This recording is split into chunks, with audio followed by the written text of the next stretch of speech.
So, Echoes of Wisdom has ended. I finished the game a few days ago and it was great. I loved it so much. So I'm just going to talk about a couple of things that I liked about the game and some things that I think could be improved. First thing I want to talk about is the music. So the music in this game is very nice and so unique. Each song for each area in the game was such a joy to hear. Hyrule Ranch's music had a small hint of Lon Lon Ranch music in it, and that was kind of nice to pick out. Kakariko also had a little bit of hint of old Kakariko music from Ocarina of Time, but you gotta really listen to really hear it. But in general, I just really like all the music.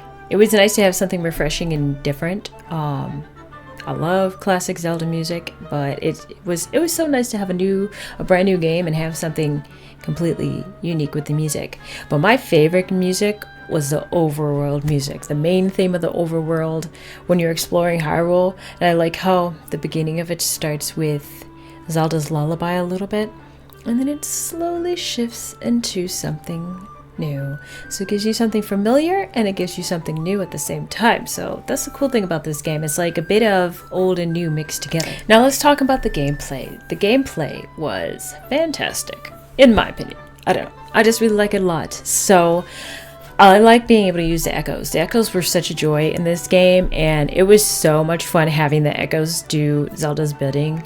Like half the time I was just like, I mean, it would be really cool if Zelda had her own weapon where she could actually fight and stuff, but it was nice to have the, princess have the power to, ask these monsters to help her out. My favorite echo was the Ignazol. The Ignazol, for me, was like, it was like OP. I don't know why, but it just seemed OP because half the time when I used it, all of the monsters that I used it against would catch on fire, and then they would be gone. And I am very sad though that I wasn't able to get the Lionel. I didn't even realize that the Lionel was in the game. I might have seen it in a video at one point, but then completely forgot about it until I got to the end of Echoes of Wisdom and to the end of the game.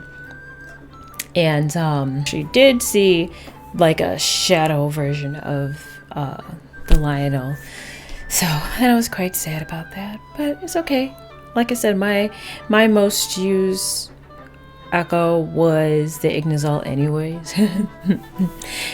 But now, at the end, spoiler for my videos if you haven't seen my videos yet, but at the end, I did end up using the crow. So the crows kind of were the MVP of all, because that's what even the Ignazols would not work for me. Even in the end, the Ignazols were not able to fight the main boss. And that's okay, because the crows came through for me. Now, let's talk about exploration. That, for me, was such a huge highlight. I like being able to explore Hyrule like that. Kind of reminded me of Breath of the Wild. Now, of course, the game is open world, but it's not as open or as big as Breath of the Wild, obviously.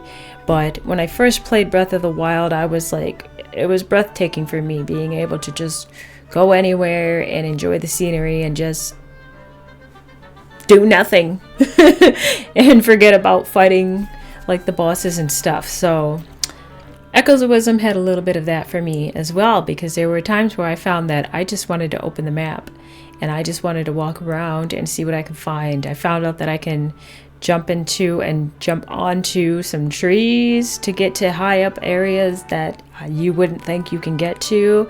I was able to find stamps in places you wouldn't think you could get to. Like, I went all over the place, and that's why some of my videos were so long sometimes, because I'm like, I just want to look at everything, and then I ended up finding things, so it was cool. But in general, it was nice because being able to explore Hyrule was beautiful.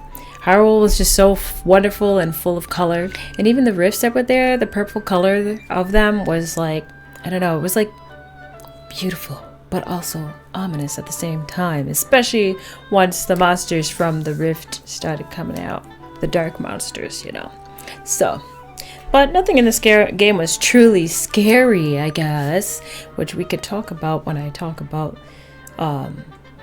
like the enemies and stuff. But Nothing was truly scary, but I freak out easily when I play games, so anything that seems scary to me isn't actually really scary. Now let's talk about the story. The story was something else. I loved it. It was different. It was refreshing, which I guess you could kind of compare it to the different type of story as in like with Tears of the Kingdom.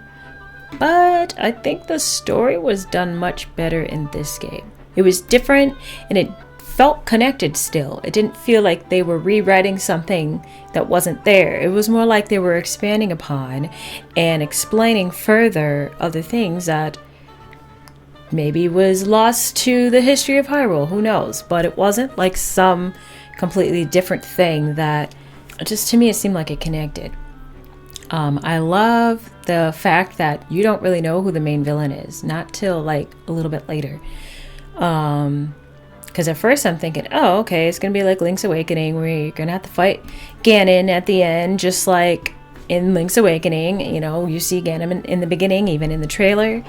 He kidnapped Zelda in the beginning, and she's in that purple crystal, so Link saves her, and you're just like, oh yeah, Ganon's gonna be the main villain in this game. But no, he's not. And the main villain of this game was, I thought, pretty cool and pretty clever. I would say that the setup and the lead up to this villain was such a mystery, because they do introduce you to the villain maybe about halfway through the game, but they don't show the face or anything. All they show is just parts of the villain, and I was just like, and the way they introduced the villain, it's like I came out of one of the temples or something, and Tri is talking to Zelda, blah, blah, blah, blah, blah, talking to Zelda, and all of a sudden, the text on the bottom, the text box turns purple with, like, spikes coming through it, like how the rift looks, and all of a sudden, I felt like a voice change was needed for that, because I'm just like, oh my gosh, what is going on?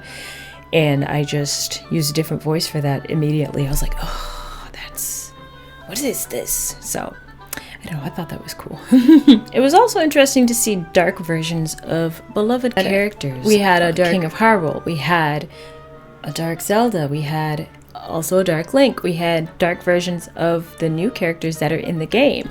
But it was also cool to see the return of other characters like Impa and Dampé, or Dampé, whichever you want to call them. But it was cool. It was cool to see something different and to see them used in a different way. I like how they used Dampé with the automatons. That was pretty cool. The automatons were cool, but I didn't really use them too much, and I got them so late in the game that I really just stuck with the monsters or the echoes that I normally use. And when I did use the automatons, half the time they broke, especially when I tried to use them in the boss fight. The only question I have is with Ganon himself.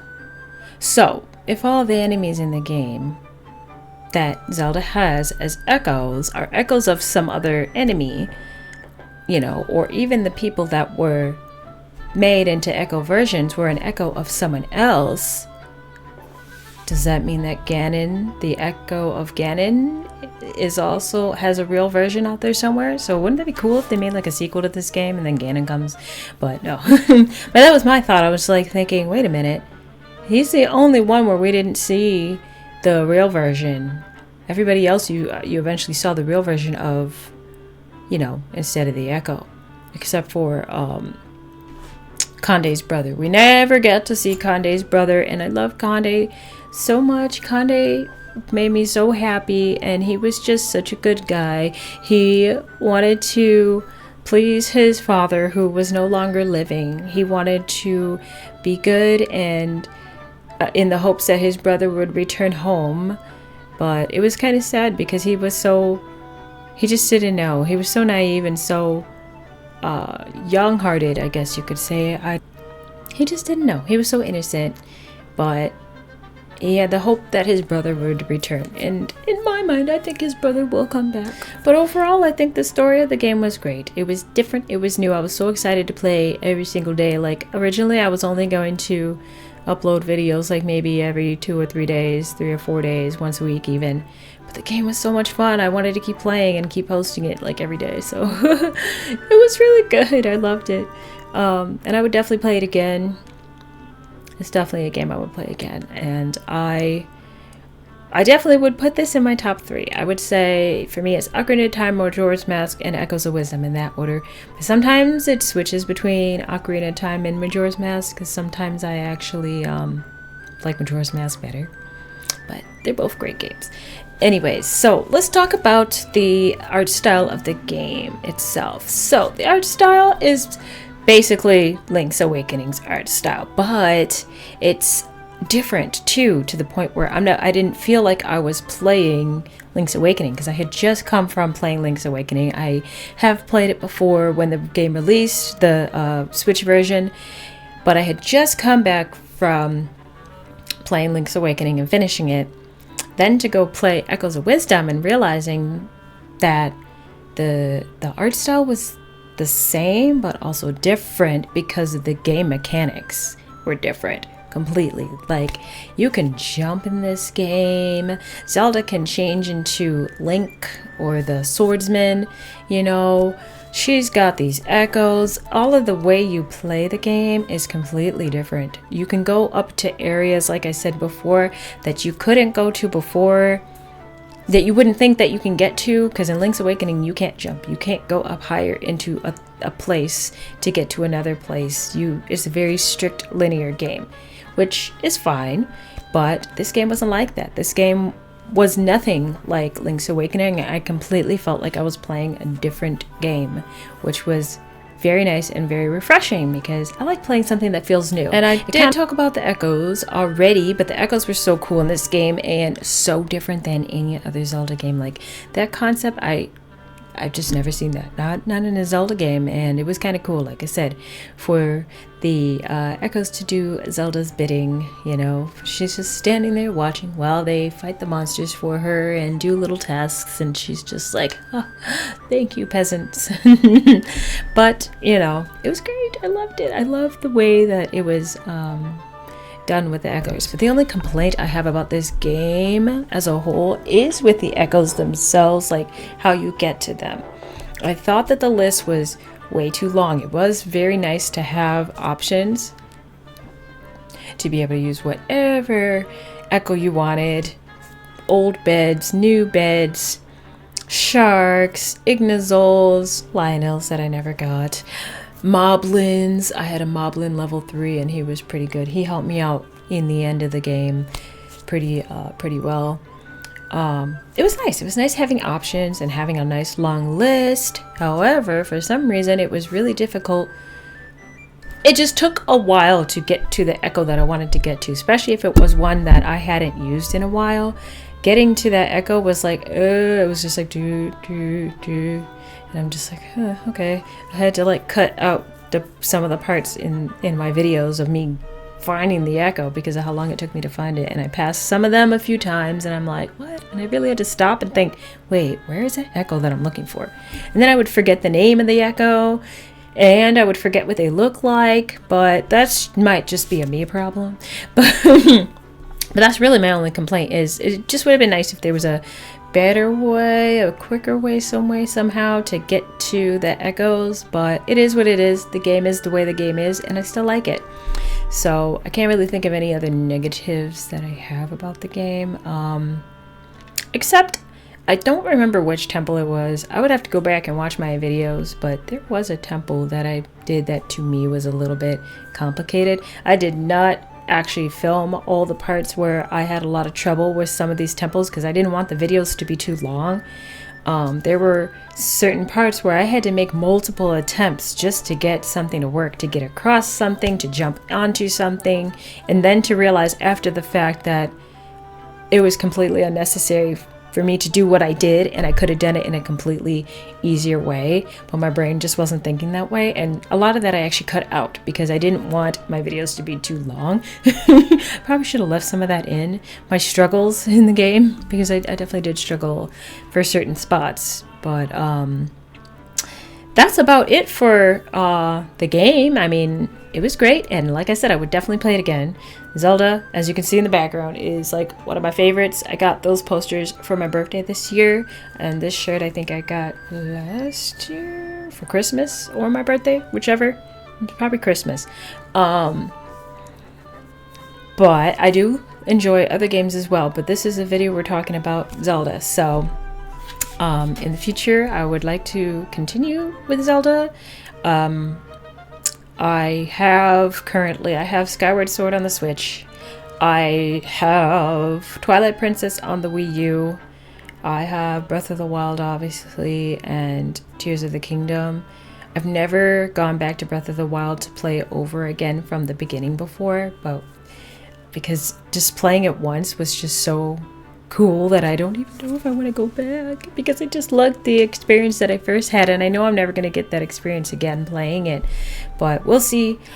But like I said, I do like other games too. Zelda is not the only games that I like, so I do plan on playing other things. Like I'm playing Tiny Glade. I love Tiny Glade, but we could talk about that in another video. And also like movies too. I like Marvel movies, and I get really excited about new Marvel movies that are coming out as well. So we will see what I talk about on this channel, and we will go from there. But as far as this video goes and this review goes on what I overall think of Echoes of Wisdom, I'm gonna give it a 10 out of 10 because I liked every aspect. The only thing that bugged me was the echoes themselves, like getting to them, and the struggles I had for certain parts of the game, but that might have just been me and not the game. So I'm gonna give it a 10 out of 10 because I would definitely play this again, and I would definitely recommend this game to anybody, you know, to play. So definitely get it, try it, play it, just have fun with it. Sometimes when I don't, but anyways, I've been rambling and I think it's time to go. So bye.